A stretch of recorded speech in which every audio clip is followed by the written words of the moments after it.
everyone, it's me again, Miss Chinky Cosico. Welcome po here in Sijibrion Village, located in Barangay San Lucas 1, San Pablo City, Laguna. So we're here now para i-feature po yung isa sa kanilang mga model unit, which is yung ating pong Saint Raphael. Si Saint Raphael po is complete upon turnover with 3 bedrooms, 3 toilet and bath. Complete upon turnover, meaning to say, ikaw at reservation mo na lang ang kulang. So tara at samahan niyo po ako ating pasyalan ng ating model unit. So si Saint Raphael po is maganda kasi kapag na-turn over po sa inyo ang bahay with gate and fence na po ito. Then malaki din po yung space dito sa harap. 3 meters po yung 3 meters pa po yung extra lot niyo dito sa harap.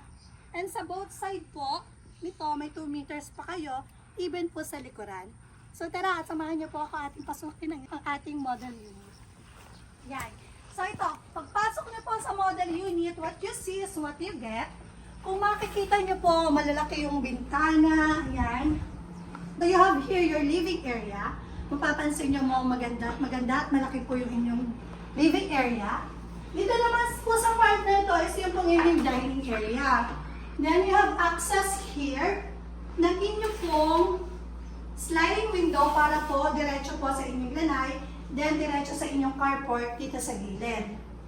Then meron din po kayong sariling toilet and bath. Yan. Dito sa baba. Yan. Complete upon turnover. Maganda yung details ng inyong tiles. And nakatiles po siya from ceiling into flooring. Kasama na rin po ang mga accessories upon turnover. So, yan. And then, dito naman po sa part na ito, yan. May sarili kayong lavatory. Nakatiles na po yung lavatory.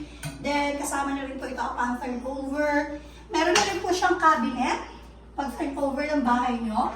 And nakaganda dito sa space na to, pwede ka maglagay ng cabinets or wall, anything you want, lagayan po ng refrigerator. So very spacious, yan po pwede mo i-design. Sa likod ng bahay nyo, meron kayong extra space for your home improvement in the future. So malaki po ito, it's almost 2 meters. Yan. And then meron po kayong expansion for your dirty kitchen. Ano po? Yan. So, tara, sakayin niyo naman ang ating pasyalan ng ating second floor.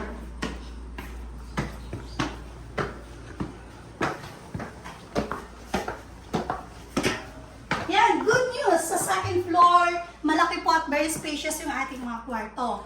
Meron po tayo dito 3 bedrooms and 3 toilet and bath. So, tara, samahan niyo ako ating pasukin yung ating first bedroom.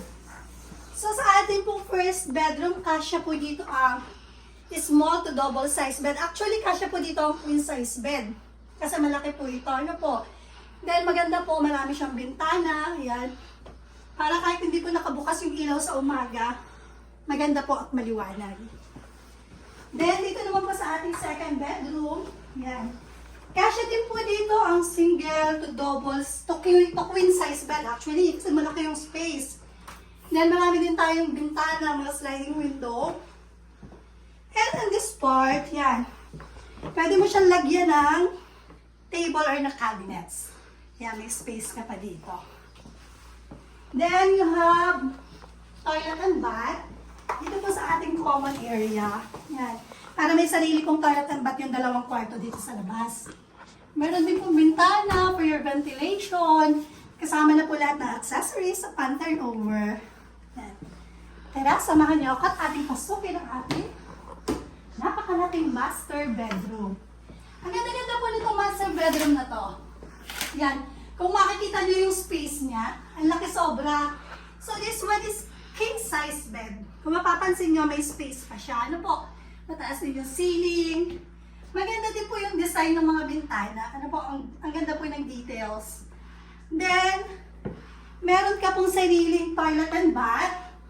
Dito po sa ating master bedroom. Yan. Papansin niyo po, ang ganda ng details ng mga tiles.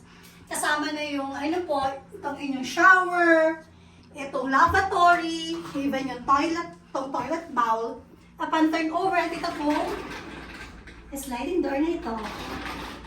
Then, dito naman sa labas, ito ang kagandahan, meron kang malaki at very spacious na balcony. Ito po yung balcony na hindi tinipid kasi sobrang laki. Yan. Kung saan pwede kang magkape sa umaga, Pwede mong namnamin yung ganda. Area. Yung napakaganda po. Ang fresh po ng air kahit it's almost 2 p.m. na po ng hapon. Pero maganda, malamig po yung hangin. Ano po? So yan, for more details about this unit, you can message me direct po sa aking Facebook. It's Jinky Pulia Cosico. Or you can direct message sa akin pong WhatsApp, Viber, and Telegram. It's 0908-603-1838. Thank you and God bless you all. Bye-bye!